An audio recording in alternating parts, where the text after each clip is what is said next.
Prenons.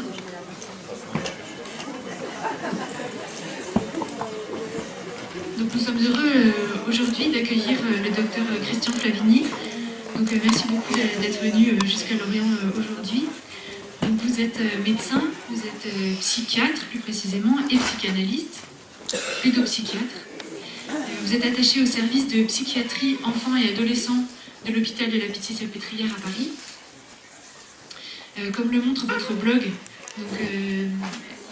dont l'adresse est flavigny-psychanalyse.fr, vous êtes très attaché aux questions qui touchent à l'affiliation. Vous vous exprimez beaucoup pour dire ce que vous constatez, ce qui est important pour l'enfant. Vous avez, l'année dernière, donc en 2012, été auditionné par le Sénat sur le thème des nouvelles formes de parentalité et des liens entre ces nouvelles formes de parentalité et le droit. Puis vous avez été auditionné par la Commission des lois de l'Assemblée nationale, donc en novembre 2012, sur le projet de loi Taubira.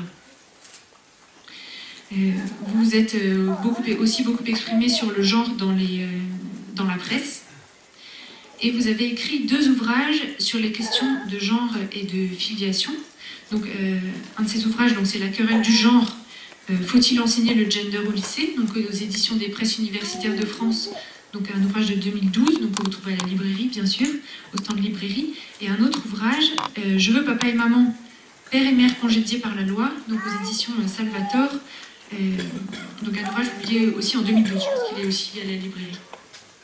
Voilà, donc Dr Flavigny, merci beaucoup de nous parler des impacts du genre sur les enfants ce matin.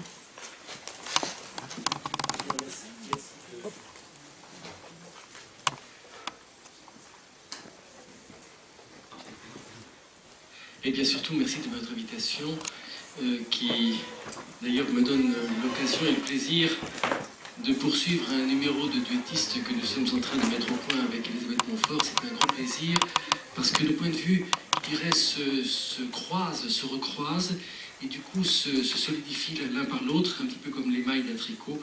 Et donc c'est tout à fait intéressant, et cela me fait découvrir des tas d'éléments importants sur cette question. Je dois dire, quand même, juste pour le préciser, que je n'interviens pas, je ne suis pas militant d'une manière générale. J'estime que ce n'est pas du tout mon rôle.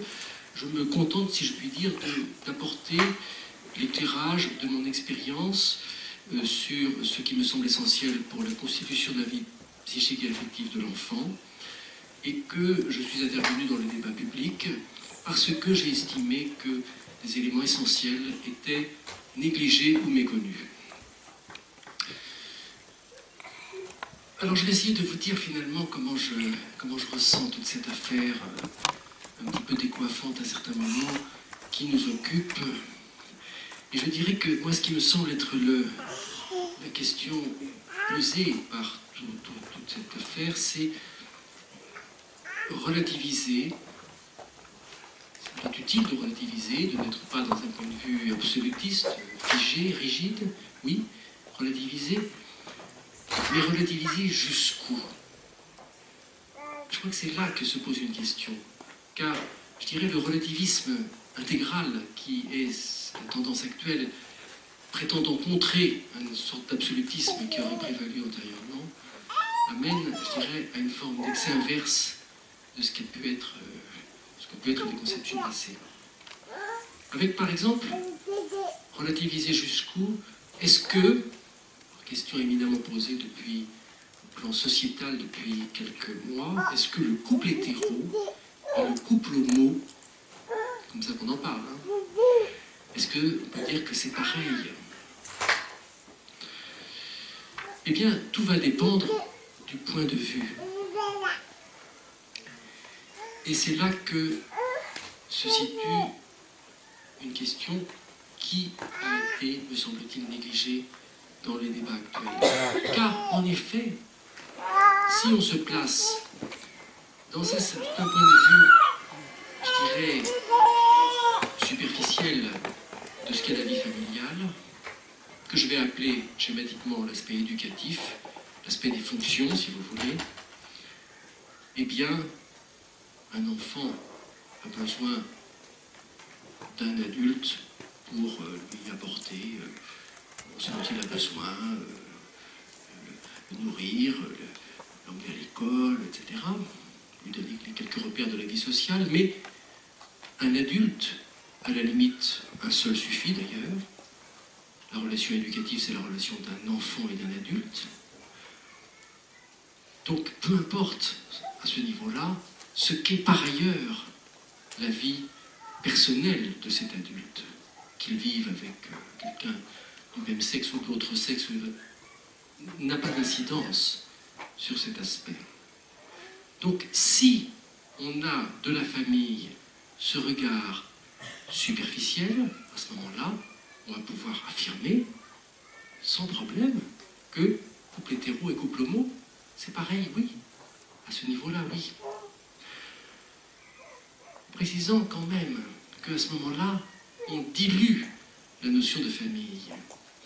Puisque, j'ai bien dit, il s'agit de la relation d'un adulte à un enfant, mais ça n'est pas forcément le parent, à ce moment-là.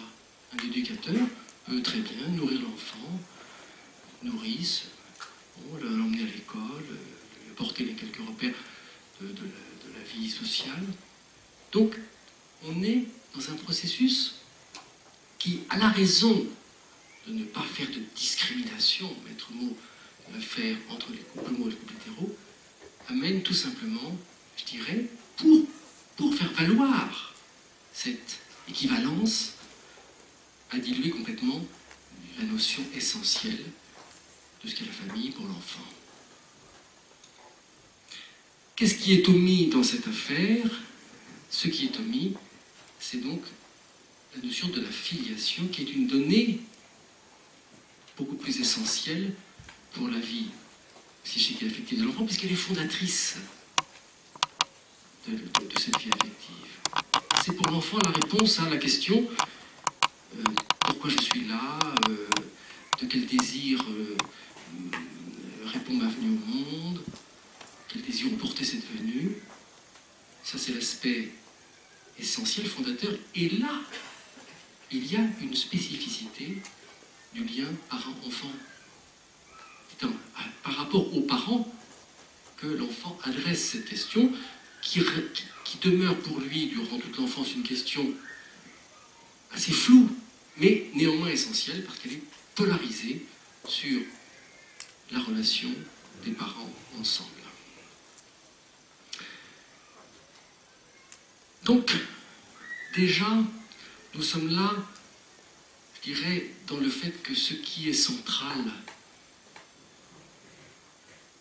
dans la vie psychique de l'enfant, c'est la relation père-mère. Une relation qui est un socle pour l'enfant.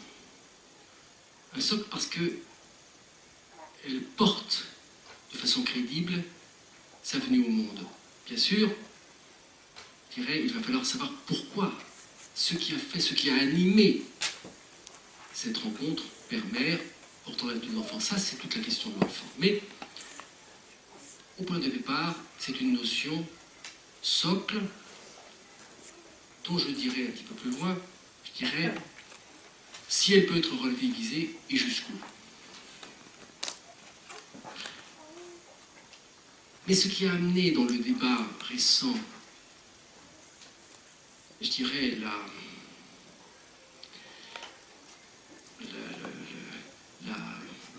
déstabilisation de cette donnée de base, c'est toute l'affaire de l'adoption. L'affaire de l'adoption, là encore, il va falloir savoir, je dirais, comment on la comprend. L'adoption, c'est en effet le fait qu'un enfant a été conçu ailleurs que dans la famille qui va devenir sa famille.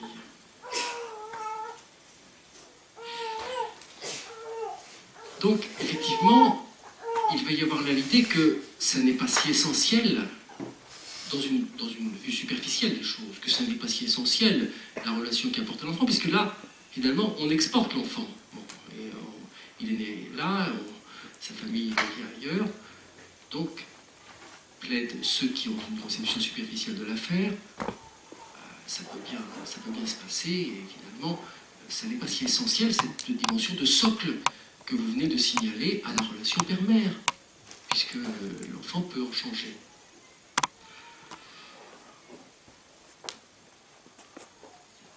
Donc, toute l'affaire va être de savoir comment nous comprenons l'adoption.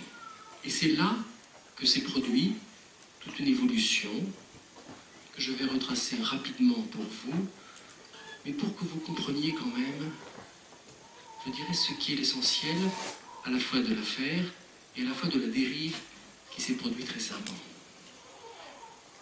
Je schématise. L'adoption, disons, dans la manière actuelle, est née, je dirais, à la fin du XIXe siècle en France, et était la pratique qui permettait le recueil d'enfants orphelins.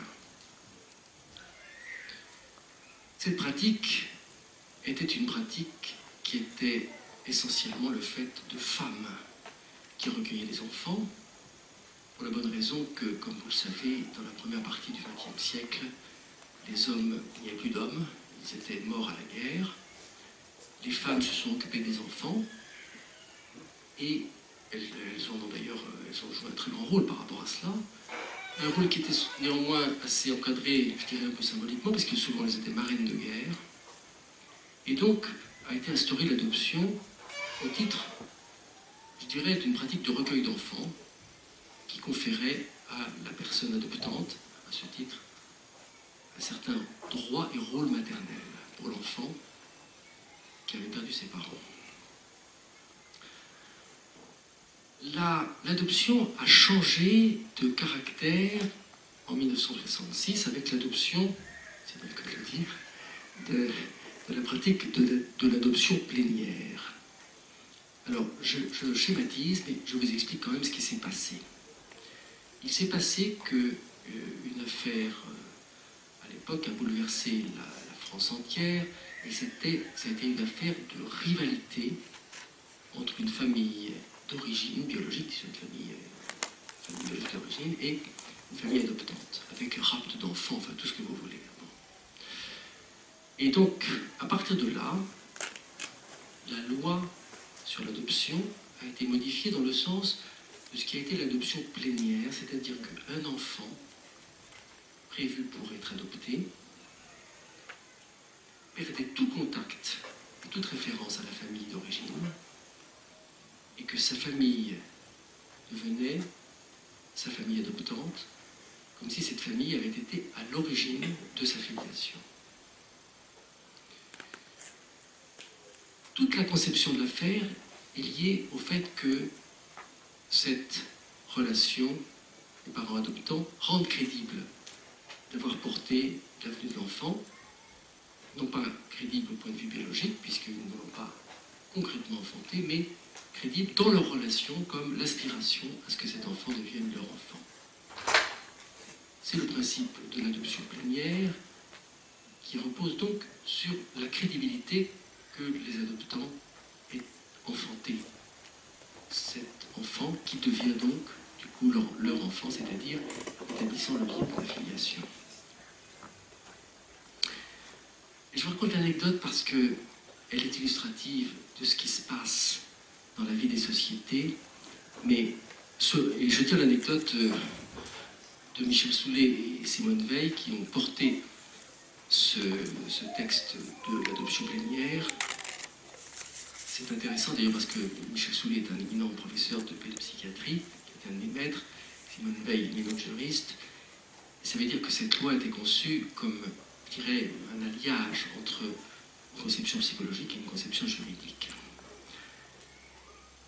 Le projet était clairement donc que le couple adoptant, après une certaine évaluation d'ailleurs de sa demande, je dirais, soit d'évidence un homme et une femme, puisque effectivement la pratique à ce moment-là de la crédibilité, l'introduction du principe de crédibilité, imposait nécessairement qu'il s'agisse de la relation d'un homme et d'une femme. Mais les parlements sont ce qu'ils sont, et un certain nombre de députés de l'époque se sont émus de la situation de toutes ces femmes qui avaient joué un tel rôle pour les enfants et ont réclamé un amendement qui a permis de maintenir dans la loi la possibilité d'adopter par une personne célibataire, ce qui correspondait à la pratique antérieure. Donc, ce qui fait qu'il y a eu dans l'esprit une rupture et un changement de conception de l'adoption, mais dans la pratique, quelque chose qui a été plus ambigu et qui a joué un rôle considérable par la suite, puisque, effectivement, la crédibilité à propos d'une personne célibataire, elle n'y est pas.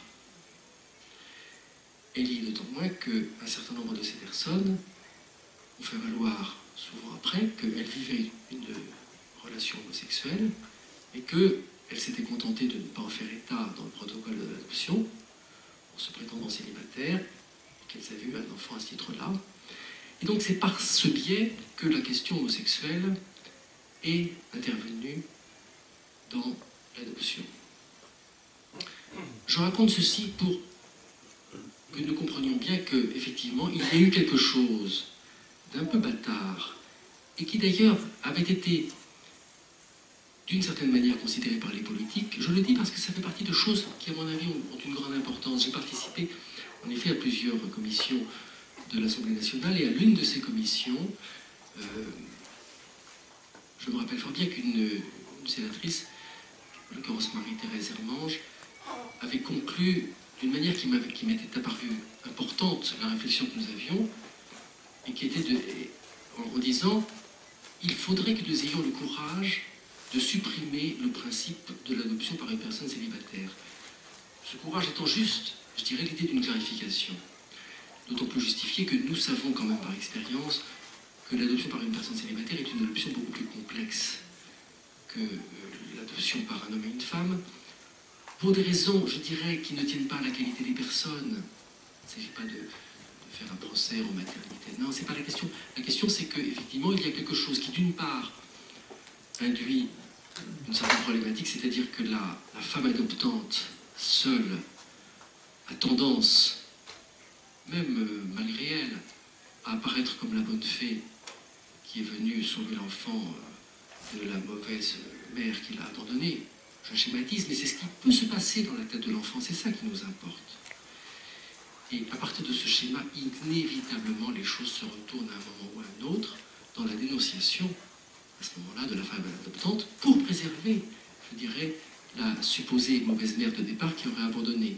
Je dis ça, je suis bien clair, je dis ce qui se passe dans la tête de l'enfant, je ne dis pas du tout la conception que j'ai, car au contraire, moi, la façon dont je parle de l'abandon n'est pas du tout dans ce sens-là. Mais dans la tête de l'enfant, cela joue comme cela, et cela crée une difficulté dans ces situations-là, majorée par le fait qu'effectivement, il n'y a pas le processus de médiation, notamment au moment de l'adolescence. Donc nous savons cliniquement que ce sont des adoptions plus difficiles, l'adoption par une personne célibataire. Donc, je dirais d'une certaine manière, la prise de position de cette sénatrice, au moment de cette commission, était, je dirais, assez avisée, et était dans une logique jugée politiquement impossible. C'est-à-dire qu'effectivement, l'idée de revenir sur un droit de se porter candidat, non pas droit d'adopter, droit de se porter candidat à l'agrément avant adoption, était jugé politiquement impossible. Il est vrai aussi que les psys cherchaient des agréments. Bon, c'est une affaire souvent assez confuse, je ne rentre pas dans les détails, mais les psys souvent, je dirais, se contentent en effet un petit peu, je dirais, d'évaluer des qualités éducatives. Et c'est vrai qu'il y a eu un certain nombre d'agréments donnés à des personnes célibataires, mais avec l'idée qu'en effet, il y a des mécanismes de relais qui se créent à ce moment-là pour l'enfant et qui peuvent se créer. Donc, c'était un petit peu sur cette idée-là. Bon. Par contre, la question posée par la légalisation d'une adoption par une union établie comme homosexuelle est tout à fait autre chose, puisqu'à ce moment-là, la crédibilité est de fait totalement évincée. C'est le point sur lequel, personnellement, j'ai essayé d'attirer l'attention en disant que l'adoption pour tous, qui a été le slogan, cela équivaut à l'adoption pour personne. C'est-à-dire qu'on a supprimé le processus de l'adoption au sens de ce qui portait la vie de l'enfant comme la constitution d'une famille, et on l'a remplacé par la possibilité de recueil d'enfants. Donc on est revenu à l'état antérieur.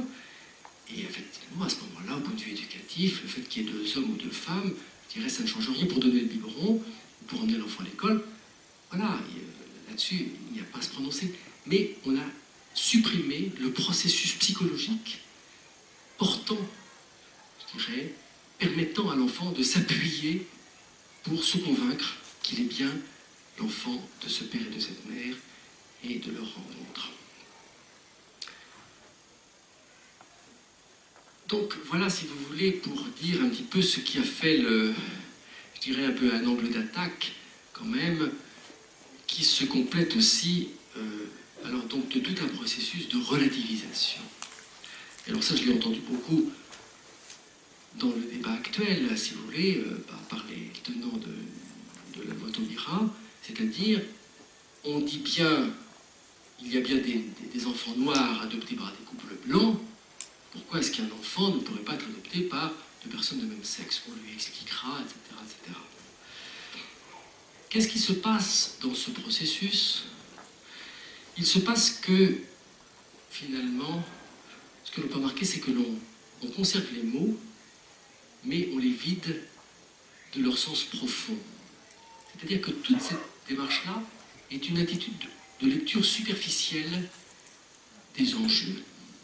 Et alors on peut l'illustrer à travers quelques mots. L'adoption, je viens de le dire. Le mariage, c'est tout à fait illustratif de la même manière. Si on dit que le mariage, c'est l'union de 2 personnes, à ce moment-là, effectivement, on n'a pas à en dire plus, on n'a pas à spécifier plus. Bon, si, effectivement, à ce moment-là, on décide d'éluder que le mariage soit la porte d'entrée de la situation de parents, à ce moment-là, effectivement, le mariage peut être 2 personnes de même sexe, ça peut aussi être plusieurs personnes, pourquoi pas, le mariage à plusieurs, et d'ailleurs, c'est quelque chose qui se profile dans un certain nombre de situations, puisque effectivement, bon, toutes les histoires avec une union homosexuelle et un homme qui tout d'un coup se ravise en disant moi je suis finalement le géniteur, etc., je peux être le parent, enfin tout cela, à ce moment-là, effectivement, dans cette logique-là, mais dans cette logique-là, on a gardé le mot mariage, mais on l'a vidé de sa signification qui est de porter la filiation. De même, la notion de couple, puisqu'on est parti de cela, couple hétéro ou couple homo, la notion de couple, tout dépend de quoi l'on parle. Si l'on élude le fait que dans couple, l'élément signifiant c'est la copule, c'est-à-dire ce qui relie à ce moment-là, et ce qui relie fondamentalement, c'est le pouvoir de faire venir l'enfant, à ce moment-là, effectivement, on peut attribuer couple à tout un tas de relations.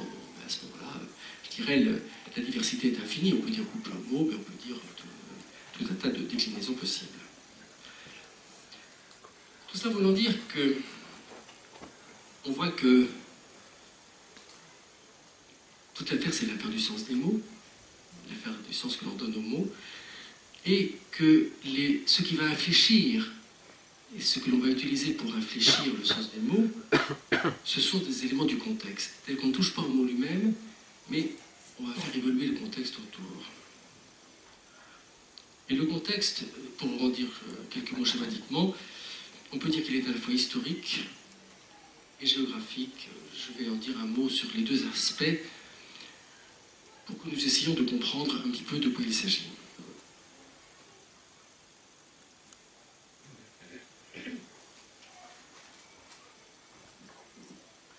Alors le contexte historique d'abord, je pense que cela a beaucoup d'importance de le prendre en compte pour comprendre ce qui se passe. Parce qu'on sera mieux armé pour contester les déviances et les dérives actuelles si on comprend mieux finalement d'où elles viennent.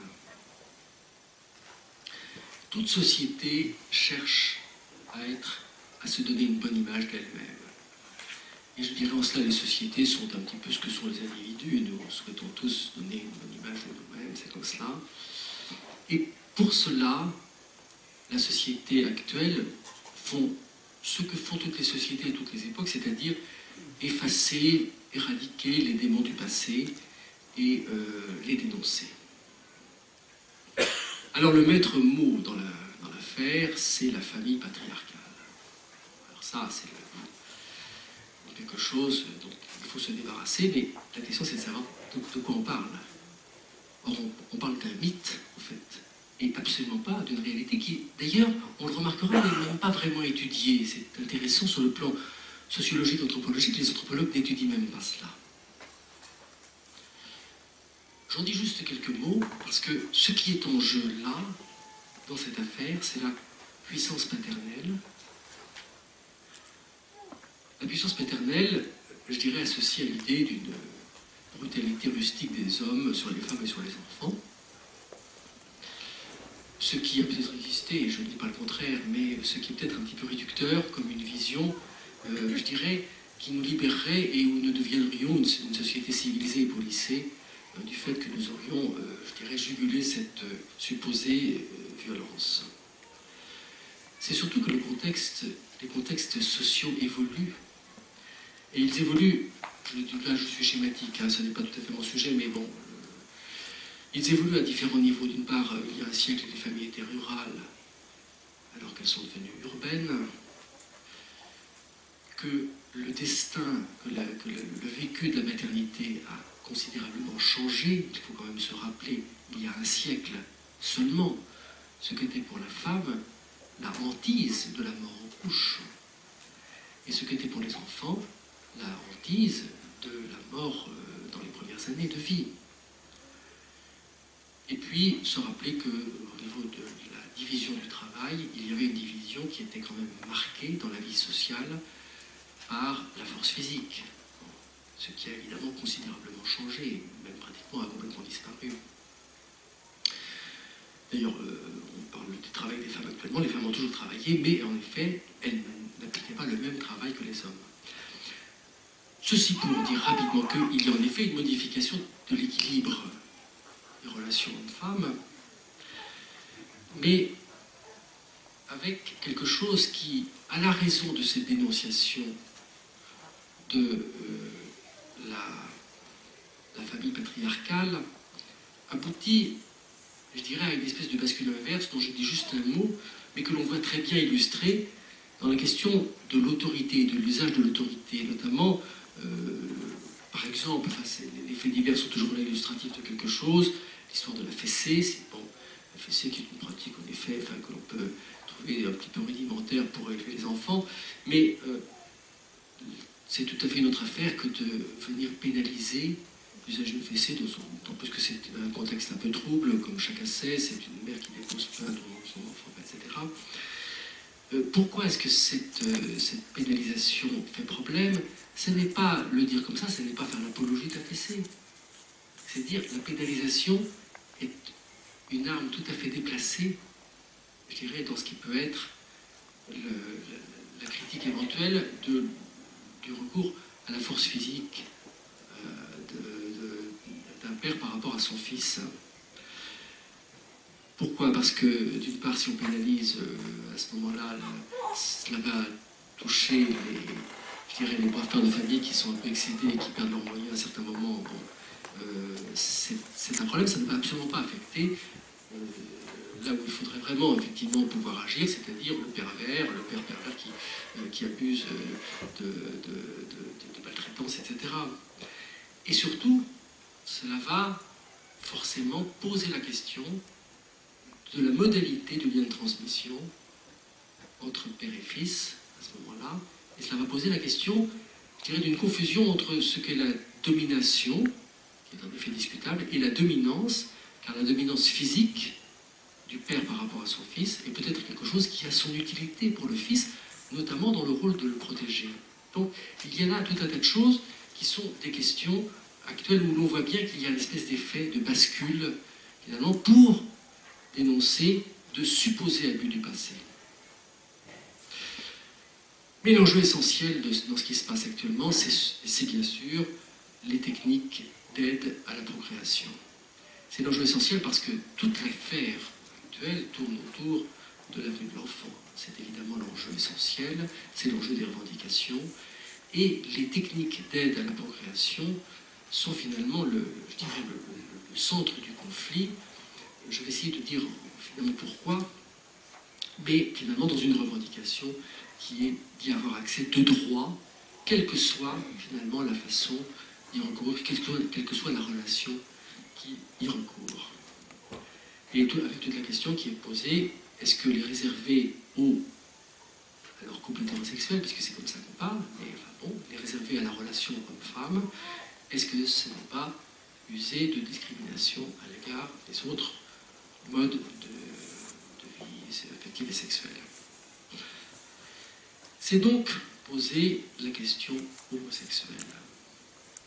Et c'est une question qui est délicate pour toutes les sociétés de tous les temps.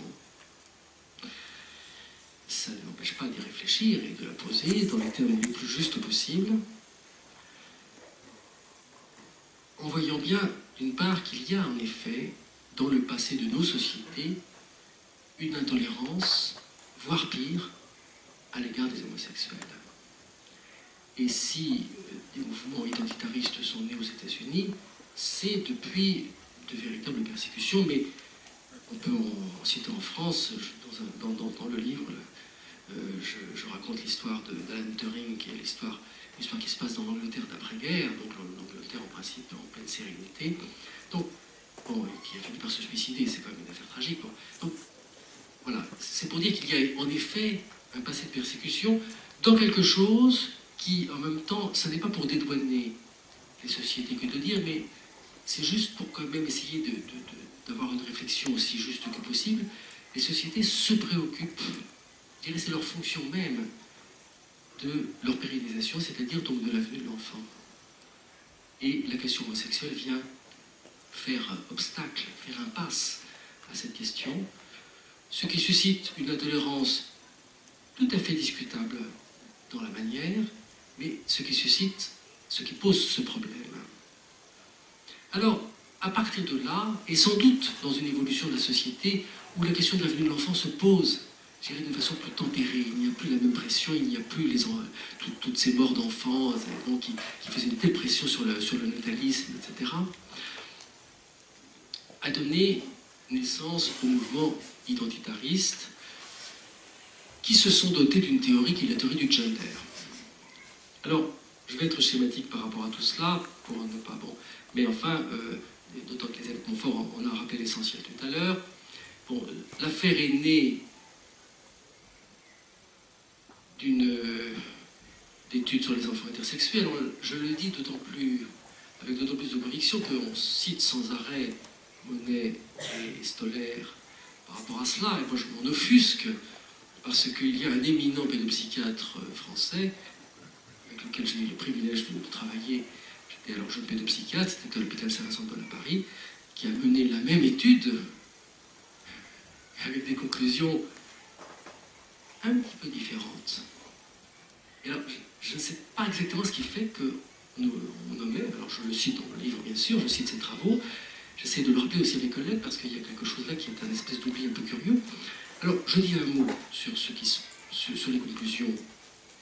Donc, il s'agit d'enfants que l'on a appelés pseudo-hermaphrodisme, si vous voulez, c'est-à-dire un enfant que l'on a considéré comme un garçon parce qu'il avait un pénis, mais on s'est aperçu qu'il avait des ovaires, enfin, je vous passe les détails. Bon.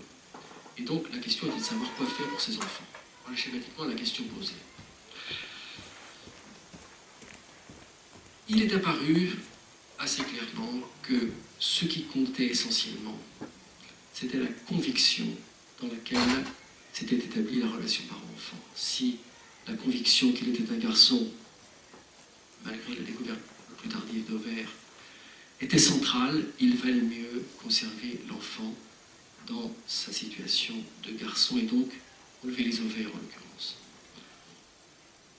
Ce qui veut dire que le psychologique peut surmonter les aléas corporels.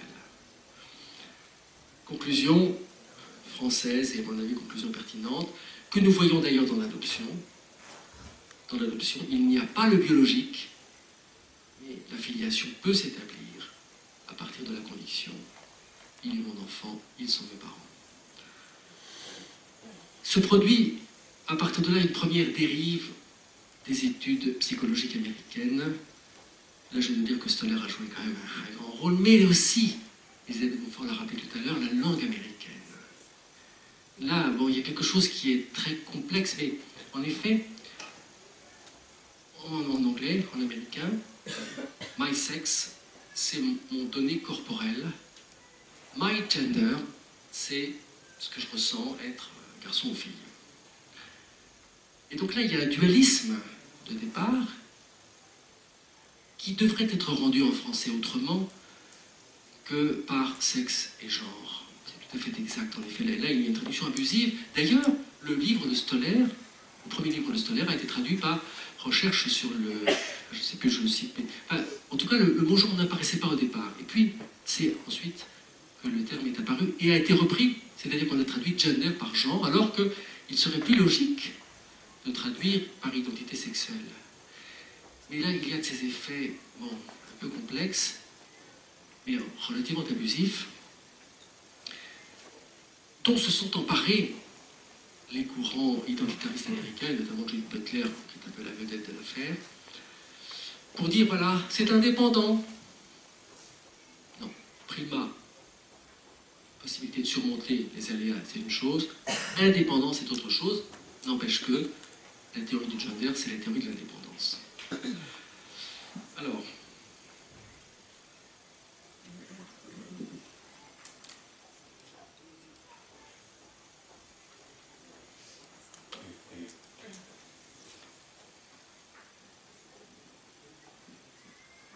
pourquoi est-ce que ça a fait fortune, cette affaire, finalement, on peut se dire, pourquoi ça a fait fortune? Parce que dans les sociétés, il y a cet effet de balancement qui fait que pour mieux dénoncer les abus du passé, on bascule dans l'excès inverse. Et il y a eu des abus du passé qui étaient schématiquement la théorie naturaliste.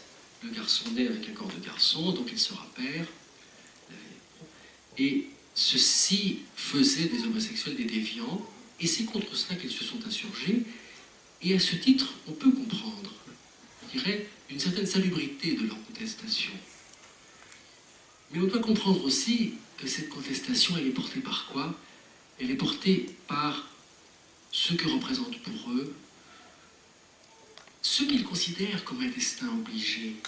Effectivement, le garçon, s'il veut être grand et devenir parent, ce sera plutôt être père.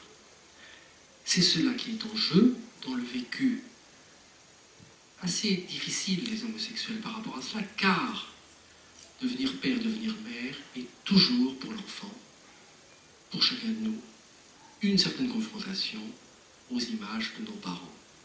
Je suis un peu schématique en le disant comme ça, mais c'est comme ça. Et cette confrontation peut être complexe. Ça, je ne vous dirai pas le contraire. Jusqu'à aboutir à une certaine impasse qui aboutit dans le vécu des homosexuels à l'idée qu'il y aurait une norme, ce qu'ils appellent une hétéronormativité. En fait, cela correspond à une certaine contestation de ce qui s'est passé entre leurs parents et qui aboutit à leur venue, parce que c'est ça l'enjeu pour l'enfant, c'est ce qui se passe entre mes parents et qui aboutit à ma venue. Et ça, on peut tout à fait le comprendre. Et d'ailleurs, les psychanalystes l'ont compris depuis longtemps, Freud en a parlé, enfin, ça fait déjà une belle lurette quand même. On peut le comprendre, mais de là à adhérer à l'idée qu'il y aurait une hétéronormativité, il y a évidemment toute une bascule où la société s'engouffre pour respecter les homosexuels, prend leur théorie comme étant la théorie de base. C'est là qu'il y a une dérive. Donc moi d'ailleurs je dis souvent que je ne fais absolument pas procès aux homosexuels eux-mêmes. Bon, Nicolas Bouquin raconte ces trucs, mais le problème, c'est qu'on entérine cela. Et c'est là qu'il y a quelque chose d'extrêmement surprenant, que moi je dis être grosso modo l'attitude de culpabilité des sociétés à l'égard des minorités. Là il y a tout un phénomène sociologique, bon, que l'on pourrait... Mais il n'y a pas de normes qui fasse que chacun évolue, incline vers la relation au même sexe ou la relation à l'autre sexe. Ce n'est pas une norme. Ou plutôt, c'est une référence intérieure, effectivement. Là, je ne dis pas le contraire, parce que la vie psychologique le montre. Il y a un enjeu incontestable de ce que l'enfant a ressenti, de ce qu'était la relation entre les sexes, c'est-à-dire entre le père et la mère.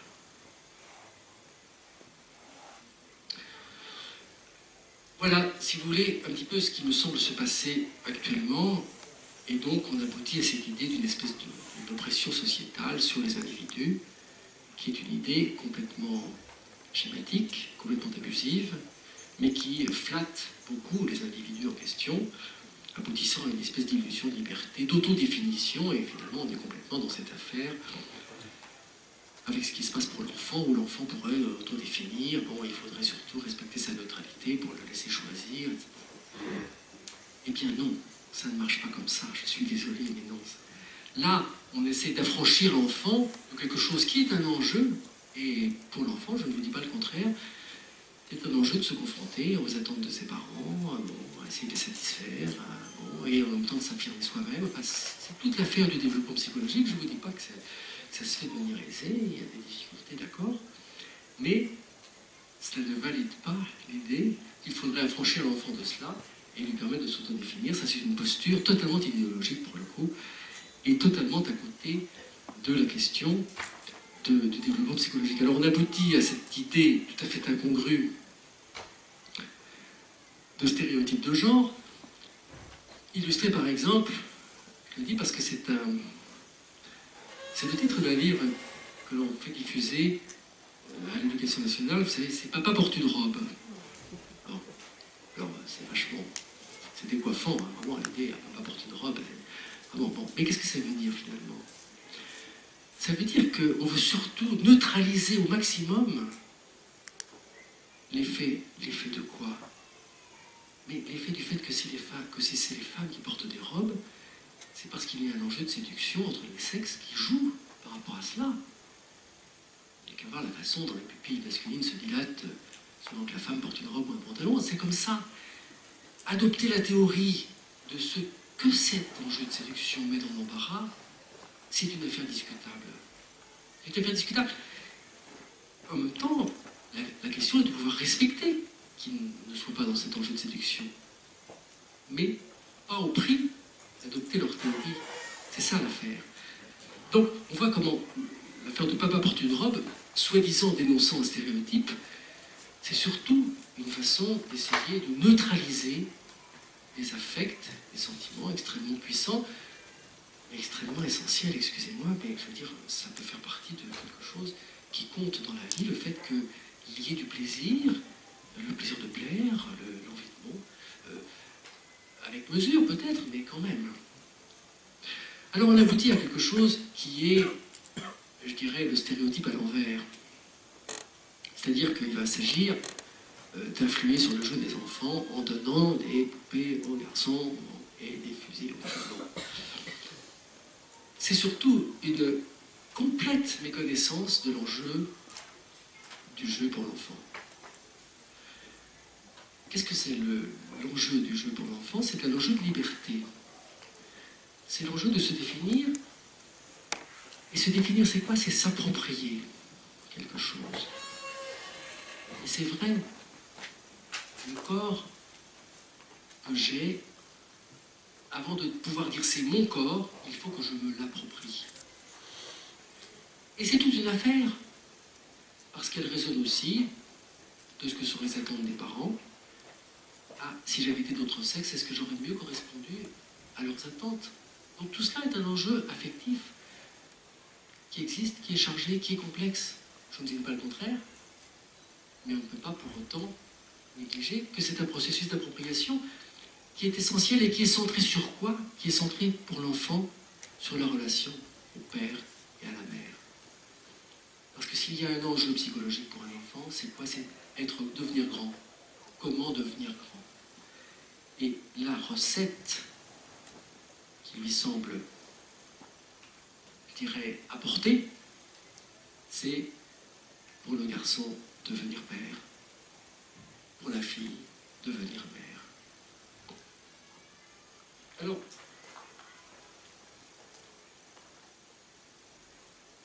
c'est ça qui est en jeu dans le jeu de l'enfant. Et le fait qu'il puisse y avoir une petite inclination qui porte les filles à s'occuper des poupées, c'est cet enjeu-là. Mais cet enjeu est un enjeu complexe qui est comment ma mère est-elle devenue mère? Est-ce que Est-ce qu'il faut que je lui ressemble? Ou est-ce qu'il faut que je me démarque d'elle? Enfin, tout le processus psychologique, qui est le processus complexe de l'enfant, qui est à la fois s'identifier comme un mode de repère, et notamment aux parents de même sexe, et à la fois se différencier de lui pour être moi-même. Donc ça, c'est un enjeu qui est complètement caricaturé par l'idée il faut donner des poupées aux garçons. Non, je veux dire, il faut surtout que l'enfant puisse, je dirais, dialectiser les choses à travers toutes les questions qu'il se pose. Parce qu'effectivement, il s'agit d'une appropriation. Je n'ose pas dire du masculin et du féminin, qui sont des notions un peu difficiles, mais ce qui est sûr, c'est que c'est du paternel et du maternel. Parce que ça, c'est ce qui miroite pour l'enfant comme, je dirais, un but à atteindre.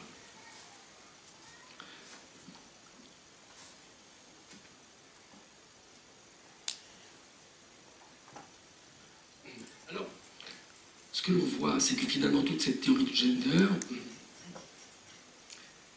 est animée fondamentalement d'une haine à l'égard du maternel et du paternel. C'est cela qui est en jeu. Et je dois dire, là aussi, moi je dis qu'on peut le comprendre. Les filles peuvent avoir de la haine à l'égard de leur mère. Ça peut être très compliqué la relation mère-fille. Moi je vous dirais pas le contraire. Toute l'affaire, c'est qu'on n'en fasse pas une théorie générale. Ça peut aussi être une relation qui se passe bien, ça peut aussi être une relation de transmission. Bon, là, il est important de laisser les choses aussi se jouer, de ne pas prétendre à ce moment-là complètement plaquer à la raison de pouvoir intégrer tout le monde, je dirais, une théorie en fait tout à fait factice. D'autant que cet enjeu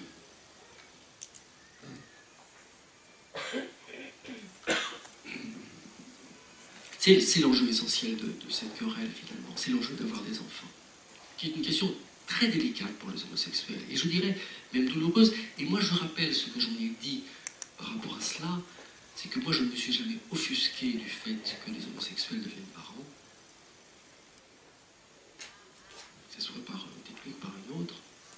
Par contre, j'ai pris position pour dire que c'était tout à fait une autre affaire, que les lois viennent valider cette affaire-là.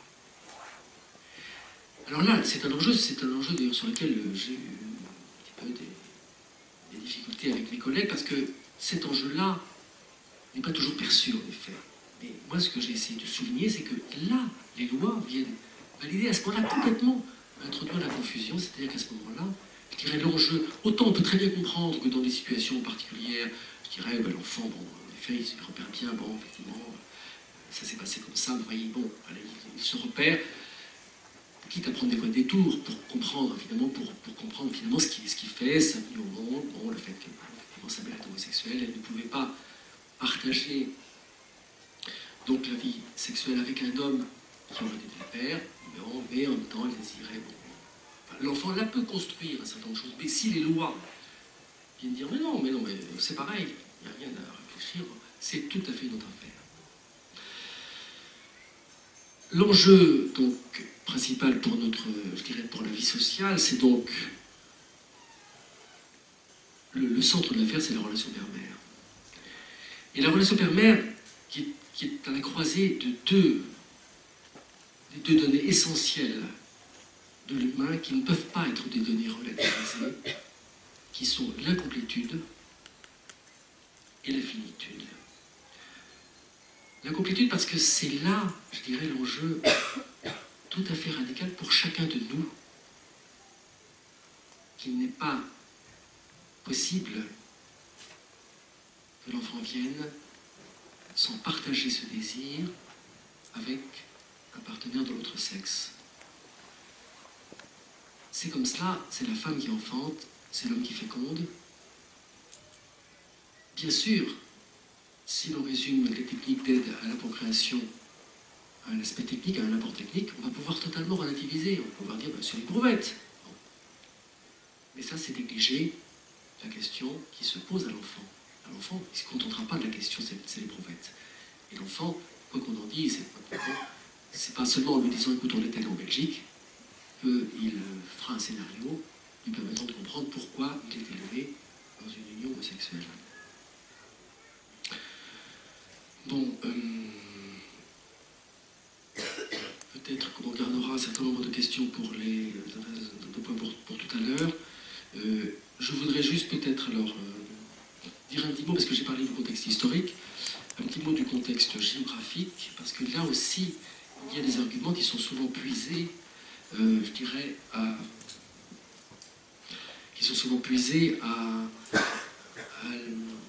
aux variations dans la vie des sociétés, aux façons différentes de faire les choses.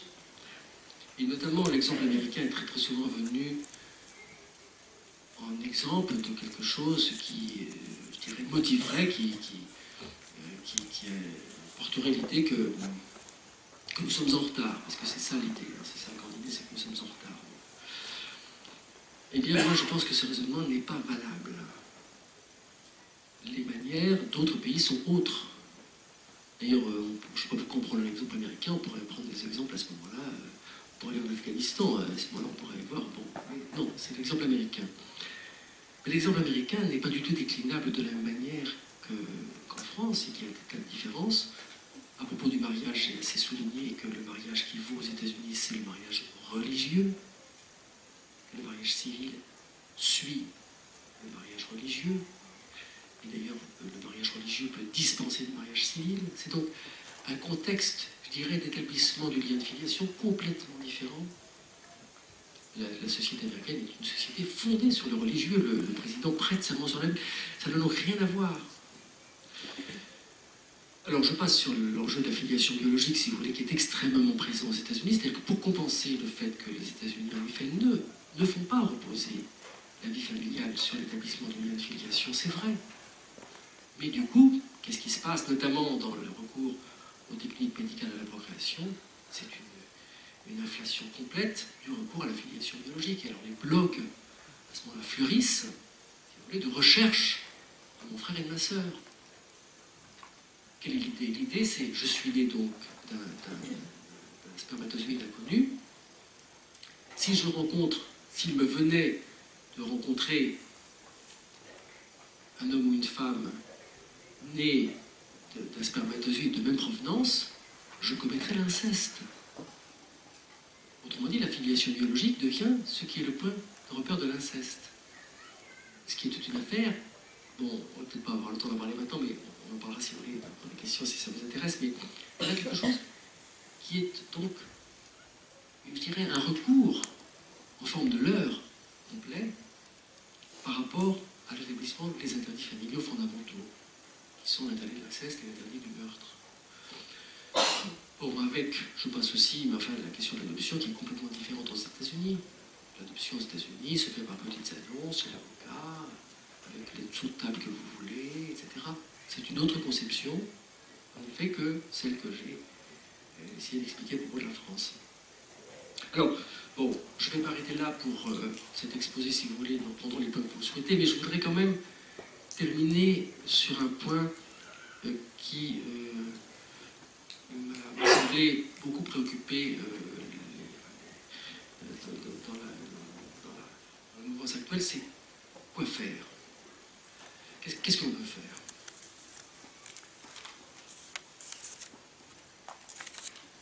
À propos de cette théorie, de cette introduction du plan de lutte contre l'homophobie dans les collèges et les lycées, et donc la façon d'introduire la théorie de Chandler, comme Hélène de Beaufort l'a expliqué, c'était sous un ministre, c'était Luc Châtel, donc je le précise parce que je ne suis pas ici dans un débat par rapport à un parti politique. Je pense qu'il y a une confusion sociétale assez large par rapport à cela. Et donc je suis intervenu, j'ai demandé à être reçu au nom de tous mes collègues pédopsychiatres, mandatés par le ministère. J'ai essayé d'attirer l'attention sur la confusion, mais invraisemblable de la démarche, qui amène quand même des campagnes d'affichage avec la diffusion de numéros de téléphone militants. Je ne sais pas si vous avez vu cette campagne, homo, hétéro, point d'interrogation, un numéro de téléphone. Donc c'est invraisemblable. Bon, j'ai essayé, pourtant, dans une position assez pondérée, de leur dire, bon, écoutez, d'accord, si vous voulez, bon, allons, branchons-nous des jeunes, mais au moins, mettons le numéro de téléphone des maisons d'adolescents que nous développons à grands frais avec les pouvoirs publics. Ça serait quand même la moindre des choses. Je peux vous dire que nous n'avons pas été entendus. Tant il y a là l'idée, en effet, que on va éradiquer une sorte de rage malfaisante. Là, il y aurait beaucoup à dire, parce que moi j'ai beaucoup d'expérience, notamment de discussions avec les infirmières scolaires, avec qui j'ai beaucoup travaillé. Et la question de l'homophobie est une question extrêmement relative dans ce qui se passe dans les collèges et dans les lycées, mais passons là-dessus. Ce qui m'a été répondu par la commission, c'est quand même très, très intéressant et illustratif, c'est « mais les parents d'élèves ont validé le plan ». Et en effet, les deux associations dites représentatives des parents d'élèves avaient validé le plan. Alors, ça montre quoi? Ça montre qu'effectivement, bon, évidemment, avec un argument comme ça, c'est difficile de tenir bon pour dire, écoutez, votre plan, c'est bon. Ça montre en effet qu'il y a un effet très pernicieux, qui est de jouer détourné et sur les bons sentiments. Comment voulez-vous que des parents d'élèves disent un plan contre l'homophobie? Non. Possible. Bon. Donc effectivement, il y a là quelque chose qui est délicat, mais c'est quand même quelque chose qui est justifié. Je pense que c'est les parents d'élèves qui doivent quand même avoir un certain processus de réflexion par rapport à cela pour bien prendre en compte quelque chose qui a des effets considérables dans les collèges et dans les lycées. Donc moi je les évalue surtout par rapport à ce qui concerne les jeunes en difficulté, et ce qui est normal, si vous voulez, ceux qui vont voir les infirmières scolaires, etc. Parce que, effectivement, je ne suis pas du tout d'accord qu'on laisse ces jeunes qui sont dans des grands désarrois, que ce soit pour des questions d'homosexualité ou pour autre chose, je dirais qu'on les oriente vers des associations militantes qui vont, je dirais, tenir des propos parfaitement caricaturaux, ce qui est tout à fait, à mon avis, pas problématique. Bon. Mais je pense que, effectivement, le rôle des parents d'élèves est essentiel pour permettre de revenir là-dessus, même si je sais que ce sont plus les parents d'élèves des écoles publiques, des écoles privées qui se sont sensibilisés à l'affaire, et qu'il y a encore beaucoup de travail à faire auprès des associations de parents d'élèves de l'enseignement public qui a été concerné par les décisions ministérielles. Mais enfin, je pense que c'est par là qu'il faut de toute façon reprendre avec toute la complexité de l'affaire, mais quand même l'importance, je dirais, tout ce qui concerne actuellement ce qui se passe dans les collèges et les lycées. Voilà, je m'arrête peut-être là pour qu'on puisse discuter.